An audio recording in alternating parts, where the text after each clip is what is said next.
Damai sejahtera Allah yang melampaui segala akal memelihara hati dan pikiran kita di pagi hari ini. Puji Tuhan, kita akan langsung membuka Alkitab kita di dalam Filipi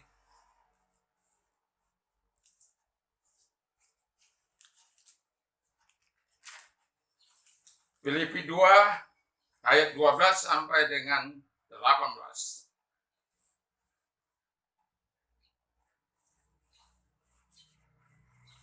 Saya menonton televisi tadi malam. Saya melihat sebuah film Kristen yang berjudul Branded. Ini peristiwa nyata di China, kekristenan, bagaimana kekristenan mengalami yang namanya kesesakan dalam memberitakan imannya. Dalam cerita itu diceritakan bahwa seorang wanita yang sejak usia 13 tahun sudah menerima Yesus sebagai Tuhan dan Juru Selamatnya. Di usia 13 tahun itu dia juga mengalami penganiayaan dari pihak polisi di setempat di China. Tetapi dia tetap, walau dihajar, walau dipukul, dia tetap menyatakan imannya kepada Kristus. Di usia 17 tahun, dia masuk penjara, keluarganya diintimidasi semuanya, dan orang-orang yang dekat dengan mereka dipisahkan. Usia 23 tahun juga demikian. Banyak penderitaan yang dialaminya, banyak kesusahan yang dialaminya untuk menunjukkan kasihnya kepada Allah. Untuk menunjukkan bahwa dia benar-benar meyakini Tuhan dalam hidupnya. Hari ini kita akan mendengarkan dan pada akhirnya wanita ini bisa mengalami kebebasan walaupun dalam penderitaan yang sangat luar biasa, tetapi imannya tidak tergoyahkan. Walaupun ditawari dengan pekerjaan yang baik, dengan keselamatan yang baik, keluarganya tidak lagi diintimidasi dan lain sebagainya, tetapi dia tetap memilih untuk tetap menjadi salah seorang pemberita Injil di China. Dan ada beberapa dari rekan-rekan penginjil yang mengalami penganiayaan sampai mati, tetapi dia tetap beriman kepada Kristus. Nah, tujuan kita pada saat ini, saat kita mendengar firman Allah, sebenarnya Yesus juga ingin kita terus hidup untuk menyenangkan Allah. Tema kita hari ini adalah hidup untuk menyenangkan Allah. Kita baca dulu Alkitab kita dari pasal 2 ayat yang ke-12. Saya akan baca sampai ayat yang ke-18. Hai saudara-saudaraku yang kekasih, kamu senantiasa taat, karena itu tetaplah kerjakan keselamatanmu dengan takut dan gentar, bukan saja seperti waktu aku masih hadir, tetapi terlebih pula sekarang waktu aku tidak hadir. Karena Allah lah yang mengerjakan di dalam kamu baik kemauan maupun pekerjaan menurut kerelaannya. Lakukanlah segala sesuatu dengan tidak bersungut-sungut dan berbantah-bantahan, supaya kamu tiada beraib dan tiada bernoda sebagai anak-anak Allah yang tidak bercela di tengah-tengah angkatan yang bengkok hatinya dan yang sesat ini, sehingga kamu bercahaya di antara mereka seperti bintang-bintang di dunia. 16. Sambil berpegang pada firman kehidupan, agar aku dapat bermegah pada hari Kristus, bahwa aku tidak percuma berlomba dan tidak percuma bersusah-susah, tetapi sekalipun darahku dicurahkan pada korban dan ibadahmu, aku bersuka cita dan aku bersuka cita dengan kamu sekalian. Dan kamu juga harus bersuka cita demikian dan bersukacitalah dengan aku. Berbahagialah orang yang mendengarkan firman Allah dan menyimpannya serta melakukan dalam hidupnya. Nah, untuk hidup menyenangkan Allah, ada kata yang dikatakan tadi, obey, obedience, taat atau mentaati. Untuk hidup memuliakan Allah, yang pertama yang kita bisa lakukan adalah taat kepada Tuhan. Ketika kita taat kepada Tuhan, maka kita akan cakap melihat diri kita. Cakap melihat kelemahan kita, cakap melihat kesalahan kita, cakap melihat keberadaan kita, tetapi tidak cakap untuk menghakimi orang. Tidak cakap untuk menyalahkan orang. Orang yang taat kepada Tuhan, dia hanya mau fokus kepada Allah, dia mau ahli melihat kelemahan kekurangannya, tetapi dia tidak mau ahli melihat kekurangan orang lain. Presiden kita sudah melakukan yang terbaik bagi bangsa ini. Kita patut dukung, patut doakan supaya tetap semangat dalam bekerja walaupun tidak bisa memuaskan semua orang. Tetapi apa yang sudah dilakukan bagi anak bangsa dari Sabang sampai Merauke, dari Miangas sampai Pulau Rote, dengan kerja kerasnya yang demikian rupa, dengan segala keberadaannya, dia tetap mau melakukan yang terbaik bagi bangsa ini. Walaupun banyak yang nyinyir, tetapi itu adalah sebagai cambukan bagi dia untuk terus maju melangkah. Jadi ketika orang mau maju melangkah, ada banyak tantangan, ada banyak rintangan. Tapi bagaimana kita menyikapinya? Bagaimana cara kita menghadapinya? Bagaimana kita melakukannya? Itu yang terpenting. Nah, untuk bisa menyenangkan Tuhan, kita harus taat. Bukan hanya taat kepada perintah-perintah Tuhan, tapi taat juga kepada aturan-aturan negara ini. Di mana kita hidup, di mana kita mencari makan, di mana kita mencari nafkah kehidupan, di mana kita bermasyarakat, di mana kita berbangsa dan bernegara. Udah saling harus tolong menolong satu dengan yang lain.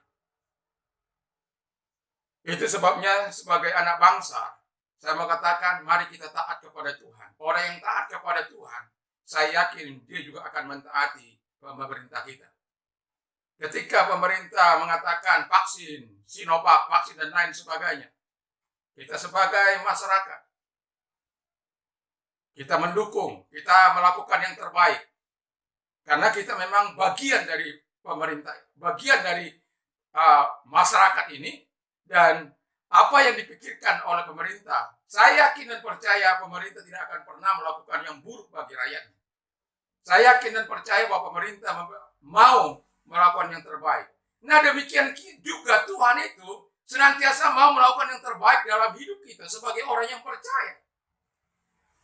Tetapi untuk bisa hidup menyenangkan hati Allah, kita tidak bisa bermain-main. Kita tidak bisa melakukan sesuai dengan kehendak kemauan kita. Tapi kita harus menuruti rel kebenaran firman Allah yang kita yakini dan kita percayai dalam hidup kita ini.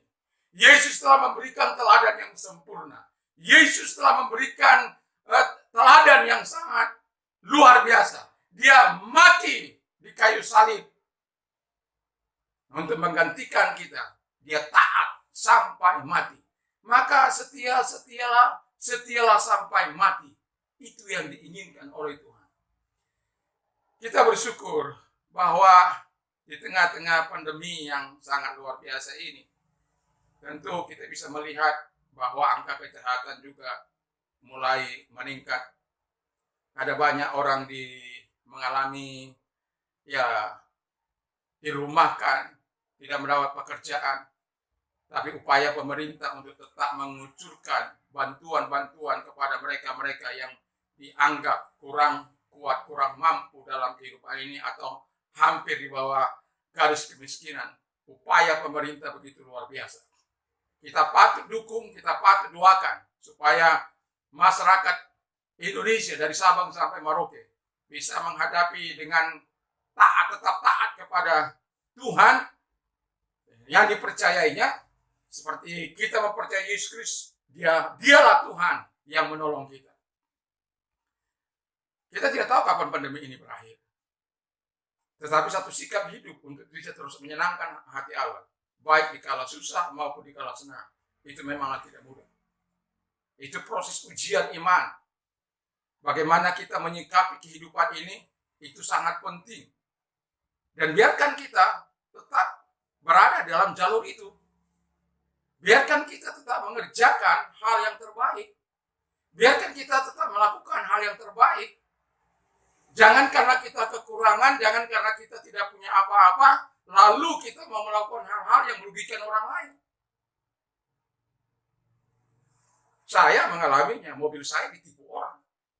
Tapi ya syukur kepada Tuhan. Walaupun saya di dalam proses, tapi syukur kepada Tuhan. Bahwa kita tidak akan memaki-maki orang, tidak akan mempersalahkan situasi dan kondisi yang ada, tapi ada banyak orang tidak siap untuk hidup taat kepada Tuhan di kala masa-masa yang sulit. Tapi kalau kita bersama dengan Tuhan, saya yakin dan percaya kita punya tujuan hidup untuk menyenangkan hati Allah. Ketika hati Allah disenangkan oleh kita, maka yakin dan percayalah Tuhan tidak pernah terbatas dalam menolong kehidupan kita. Tuhan punya cara untuk menolong orang-orang yang dikasihinya, orang-orang yang mempercayai Dia sebagai Tuhan. Kuncinya adalah taat. Taat kepada Tuhan itu sangat penting. Ketika kita taat kepada Tuhan, itu berarti kita menyenangkan hati Tuhan. Sama seperti ayah atau orang tua yang melihat anak-anaknya taat kepada mereka, tentulah orang tua itu bangga memiliki anak yang seperti itu. Dan tentu akan mereka melakukan yang terbaik bagi anak-anak mereka, menolong mereka dan lain sebagainya.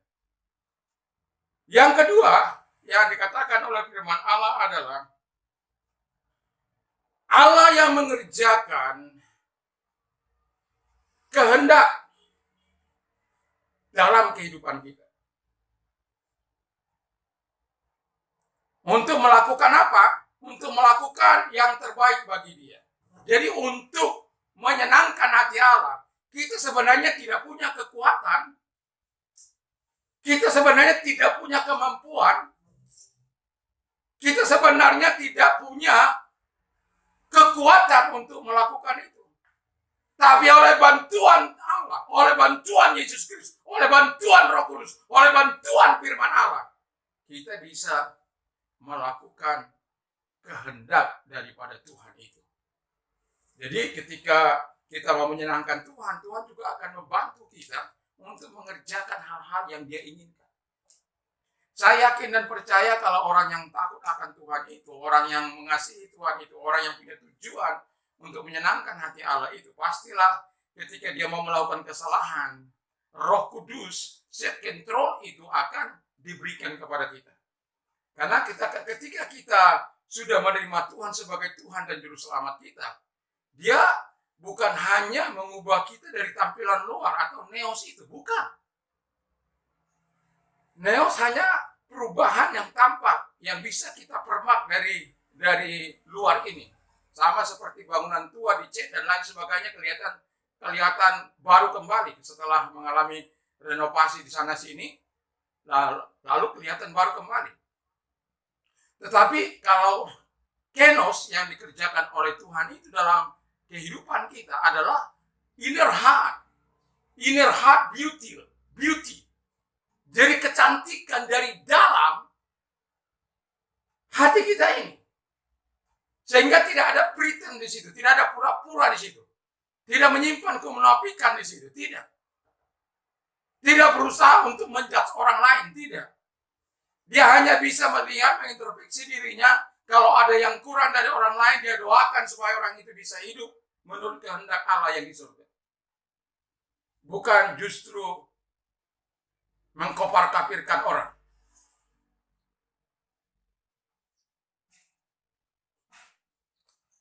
Itu sebabnya kita bersyukur punya Allah. Ketika kita mau taat, Allah membantu kita mengerjakan sesuatu yang baik. Dia memberikan kehendaknya bagi kita untuk mengerjakan hal-hal yang baik dalam kehidupan kita. Sehingga kita tidak menuruti kata-kata orang yang menyesatkan. Karena ada dikatakan bahwa generasi ini adalah generasi yang bengkok, crooked and purpose. Generasi yang sesat. Crooked generation. Itu crooked ini bagi bengkok. Jadi kalau sudah begitu susah. Mau diluruskan juga susah. Tetapi kasih karunia Tuhan tetap akan menolong kita. Kasih karunia Tuhan akan tetap menolong setiap orang yang percaya kepada Dia. Bahwa Dia mengatakan, jalan yang berkelok-kelok aku akan luruskan, yang bergelombang aku akan ratakan, yang berlobang-lobang aku akan timbul. Yang tidak rata disebut, diratakan, dilicitkan. Yang rusak diperbaiki. Itulah Tuhan. Kenapa? Tuhan terus ingin melihat umatnya menyenangkan Dia. Tuhan terus ingin melihat kekasih-kekasihnya menyenangkan Dia. Kita taat, kita tahu bahwa Tuhan yang mengerjakan hal-hal yang kehendak dalam kehidupan kita untuk melakukan yang terbaik. Dalam kehidupan kita sebagai orang percaya, tentu banyak tantangan dan rintangan dalam persoalan ini. Tapi ketahuilah bahwa kita harus tetap maju. Kita harus tetap bersama dengan Tuhan. Kita harus tetap bersama dengan Yesus. Ada banyak masalah, ada banyak kesukaran yang kita alami dalam hidup ini. Tapi ketahuilah bahwa Tuhan akan senantiasa menolong. Tuhan berkata, berserulah kepadaku pada waktu kesesakan, maka aku akan meluputkan engkau. Dan engkau akan memuliakan aku. Penting bagi kita untuk terus menyenangkan hati Allah. Dengan cara bagaimana? Kita taat. Kita tahu bahwa kehendak yang baik yang bisa kita lakukan itu adalah karena Tuhan. Bukan karena kita. Jadi nggak perlu kita berbangga-bangga. Kita nggak perlu sombong dengan apa yang kita lakukan. Nggak perlu. Kenapa? Yang mengerjakan itu Tuhan. Yang melakukan itu dalam hidup kita itu adalah Tuhan. Jadi tidak ada yang perlu dibanggakan. Kita hanya bisa humble di hadapan Tuhan. Di hadapan Allah kita harus hidup humble. Kita harus merendahkan hati di hadapan Allah. Sebab kalau Tuhan katakan berhenti nih, napas lu Simon, ya berhenti. Dia bisa berbuat apa-apa. Tapi selama Tuhan memberikan napas hidup itu bagi kita, sudah selayaknya kita memberikan yang terbaik bagi Tuhan. Tuhan sudah memberikan yang terbaik bagi kita. Tuhan sudah memberikan yang termanis bagi kita. Dan sudah selayaknya sebagai orang yang tahu berbalas budi. Sudah selayaknya kita memberikan yang terbaik bagi Tuhan.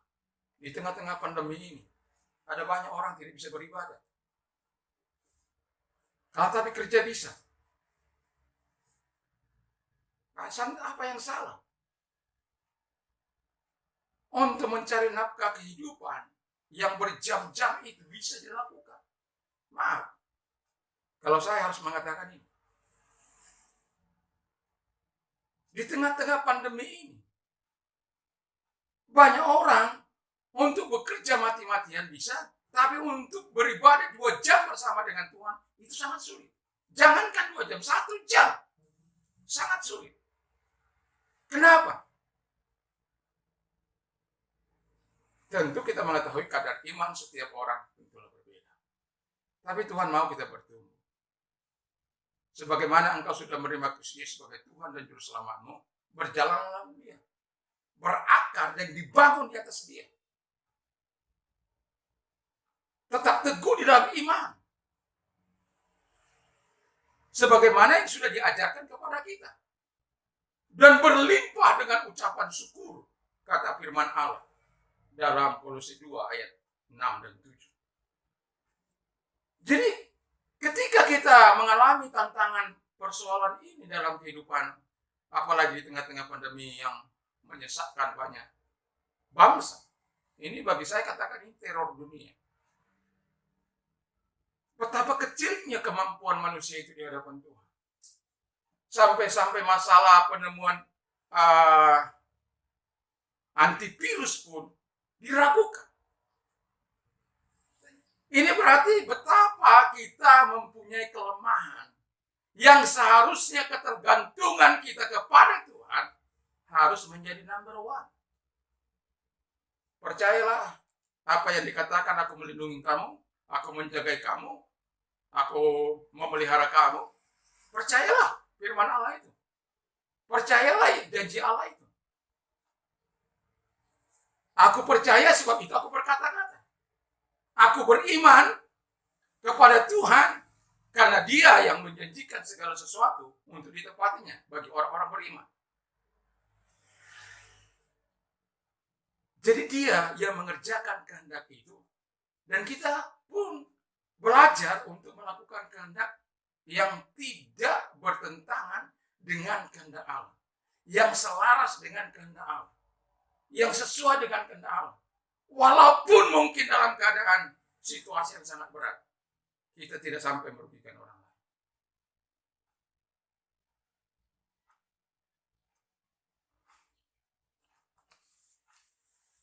Sidang jemaat yang kasih dalam Tuhan. Hidup ini penuh dengan pergumulan. Hidup penuh dengan masalah. Tapi percayalah bahwa Tuhan itu akan terus mengerjakan yang terbaik dalam kehidupan kita. Yang ketiga, yang Tuhan mau ketika kita adalah berpegang teguh. Hold fast, kata firman Allah. Hold fast the word of life. Berpegang teguh pada firman kehidupan itu. Dunia ini akan habis. Harta tidak membawa kekayaan yang sangat luar biasa. Kita tentu pernah mendengar Christine Onassis, anak seorang konglomerat yang kekayaannya berlimpah-limpah, tetapi ketika kedua orang tuanya meninggal, dia seolah-olah hanya hidup sendirian. Harta yang berlimpah-limpah tidak cukup memuaskan dia.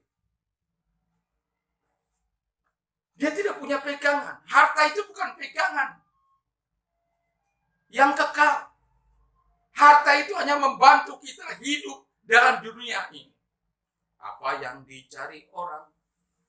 Apa yang dicari orang siang malam? Uang, bukan Tuhan Yesus. Jadi ketika orang mencari uang, di pikirannya uang, di hatinya uang. Uang itu tidak dapat menyelamatkan Anda. Uang itu tidak dapat menolong Anda. Tetapi ketaatan Anda kepada Tuhan dapat menolong Anda. Kehendak baik yang Tuhan berikan kepada Anda dapat menolong Anda. Ketika Anda berpegang teguh pada firman itu. Itu yang membuat Anda tangguh menghadapi persoalan ini. Paulus katakan, I can do all things through Him who give me strength. Segala perkara dapat kutanggung di dalam Dia yang berikan kekuatan kepadaku.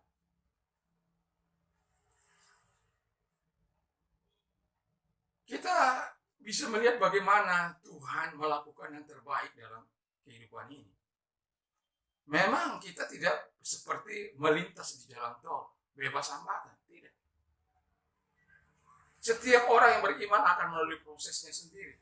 Setiap orang beriman. Kalau dia mau naik ke level berikutnya, pastilah proses itu akan berbeda-beda satu dengan yang lain. Anda bisa bayangkan seorang anak belasan tahun, yaitu Yusuf, di tengah-tengah situasi kondisi persaudaraan di antara keluarganya, itu kacau balau. Karena tidak punya nilai-nilai. Ketika orang tidak punya nilai-nilai Tuhan dalam hidupnya, dia tidak pandang dulu mau keluarganya, mau apanya, saudaranya, mau apanya. Dia tidak pandang dulu. Kalau bisa dia telan, dia telan. Kalau dia bisa sikat. Tapi kalau orang-orang yang hidup taat kepada Tuhan, hidup menyenangkan hati Tuhan, dia tidak akan sampai melakukan itu. Karena apa? Dia tahu itu tidak menyenangkan hati Tuhan. Dan pada akhirnya, setelah melalui proses yang panjang, dimasukkan ke dalam sumur, lalu dikeluarkan, dijual kepada orang Median menjualnya kepada Potifar. Lalu Potifar memenjarakan dia karena kasus dengan godaan istrinya, yang dimana mempersalahkan dia, lalu dipenjara menerjemahkan mimpi, lalu kemudian dibawa ke istana. Proses yang cukup panjang. Jadi kalau kita bersama menyenangkan hati Tuhan, bukan berarti kita luput dari segala godaan, luput dari segala persoalan. Enggak. Tapi yang jelas, yang saya tahu, yang saya alami, ketika kita bersama dengan Tuhan, ketika tujuan kita menyenangkan hati Allah, di saat-saat terpelik sekalipun, firman Allah katakan, I will be with you in your trouble. Saya akan bersama dengan engkau dalam kesusahan. It's enough for us. Itu cukup bagi kita. Itu sebabnya dalam hati kita ini harus ada tujuan untuk menyenangkan hati Allah. Tujuan untuk memuliakan hati Allah saja yang kita lakukan. Jadi dalam kehidupan ini sebagai orang percaya, kita berada dalam situasi yang sulit, tetapi percayalah akan pemeliharaan Tuhan itu. Percayalah akan perlindungan Tuhan itu dalam kehidupan kita. Tapi dari hati kita harus ada niat untuk menyenangkan hati Allah. Dari hati kita harus ada niat untuk menyenangkan hati Bapa di surga. Sehingga kita bisa merasakan pertolongan Tuhan, merasakan kebaikan Tuhan, merasakan kasih sayang Tuhan, merasakan kemurahan Tuhan dalam kehidupan kita sebagai orang percaya. Sama dengan dunia ini. Ketika kita satu keluarga, satu orang tidak menyenangkan atau tidak mau taat kepada orang tuanya, tentu orang tuanya mungkin akan marah dan lain sebagainya. Atau kita tidak mau taat terhadap peraturan pemerintah. Satu contoh, kita berkendaraan tetapi kita tidak mau punya SIM. Lalu ketika ditangkap, mempersalahkan pemerintah, menyalahkan polisi, dan lain sebagainya. Padahal kita yang tidak punya SIM, tidak melengkapi kendaraan kita dengan SIM kita atau STNK kita, dan lain sebagainya. Dan ketika kita ditilang, kita menyalahkan pihak aparat. Itu tidak fair. Nah, tapi kalau orang yang menyadari, ya mungkin dia akan minta maaf. Dia siap menerima segala kesalahan yang dia lakukan. Dan sidang jemaat yang kasih dalam Tuhan. Jadi untuk hidup menyenangkan hati Allah itu ada 3 hal yang harus kita lakukan. Yang pertama itu adalah taat. Taat adalah kunci menerima segala kebaikan Tuhan. Kunci segala kemurahan Tuhan. Ketika kita tidak taat, maka kita tidak bisa melihat kuasa Allah itu bekerja secara penuh dalam kehidupan kita. Kita lihat saja para pahlawan iman. Kita lihat saja Abraham, Ishak, Yakub. Kita lihat semua pahlawan-pahlawan iman itu. Ketika mereka mulai melakukan ketaatan mereka kepada Tuhan, Tuhan juga melakukan yang terbaik dalam hidup. Bukan berarti mereka tidak pernah melakukan kesalahan. Pernah. Tapi mereka bukan hidup dalam kesalahan itu. Ada banyak orang hidup dalam dosa dan kesalahannya. Kalau jatuh dalam dosa, itu mungkin bisa terjadi. Tapi kalau orang-orang yang menyenangkan hati Allah itu tidak akan mau hidup di dalam dosa atau hidup dalam kesalahannya. Ketika dia melakukan itu, dia akan minta maaf kepada Tuhan atau kepada sesamanya. Tetapi kemungkinan jatuh bisa saja. Misalnya orang lagi di jalan sana maki-maki apa, mungkin dalam keadaan tidak apa, dia juga membalas maki-maki. Nah, itu dia jatuh, tapi bukan hidup dalam dosa. Jadi untuk hidup menyenangkan hati Allah sangat simpel. Yang kedua tadi adalah ketahuilah bahwa yang mengerjakan seluruh kebaikan atau kehendak untuk melakukan kebaikan itu berasal dari Tuhan. Jadi nggak ada yang perlu Anda banggakan. Jangan ahli melihat kelemahan orang lain. Jangan ahli melihat kesalahan orang lain. Ahlilah melihat kesalahan sendiri. Untuk introspeksi diri. Untuk bisa maju bersama dengan Tuhan. Karena kalau kita ahli melihat kesalahan kita akan bisa mengatakan bahwa orang itu jauh lebih baik dari saya. Tapi kita tetap. Dan yang ketiga adalah hold fast the word of life. Jadi berpegang teguh pada firman kehidupan itu. Ketika kita berpegang teguh pada firman kehidupan, maka orang yang berpegang pada firman kehidupan, kata firman Allah bahwa mereka tidak akan tergoncangkan. Persoalan apapun yang datang, bencana apapun yang datang, kesukaran apapun yang datang, mereka tidak akan tergoncangkan. Karena apa? Tuhan bersama. Tuhan bersama mereka. Tuhan yang akan menolong mereka. Tuhan yang akan membela mereka. Jadi, pegang itu kebenaran. Pegang firman Allah yang hidup itu. Supaya itu yang mengisi hari-hari hidup kita. Itu yang mengisi pikiran kita. Itu yang mengisi tindakan kita. Memang di tengah-tengah situasi kondisi yang seperti ini, kadang banyak orang tidak bisa berpegang teguh pada firman kehidupan itu. Perut isi mau diisi, tapi nggak ada uang. Karena nggak ada pekerjaan, di PHK, dan lain sebagainya. Tapi untuk bisa kita menyenangkan hati Allah, kita harus berpegang teguh pada firman kehidupan itu. Untuk bisa menyenangkan hati Allah. Tidak ada alasan bahwa kita bisa berbuat itu. Tidak ada. Ketika engkau melakukan sekecil apapun, namanya kejahatan, meleset dari apa yang dikehendaki Allah, tetap dosa. Tetapi percaya dan yakinlah bahwa ketika engkau berpegang teguh pada kebenaran itu, pertolongan Tuhan pasti datang bagi orang-orang yang sungguh di hadapan Tuhan. Kenapa? Allah juga tidak mencobai engkau melebihi dari kekuatanmu. Allah tidak pernah mencobai kita melebihi dari kekuatan kita.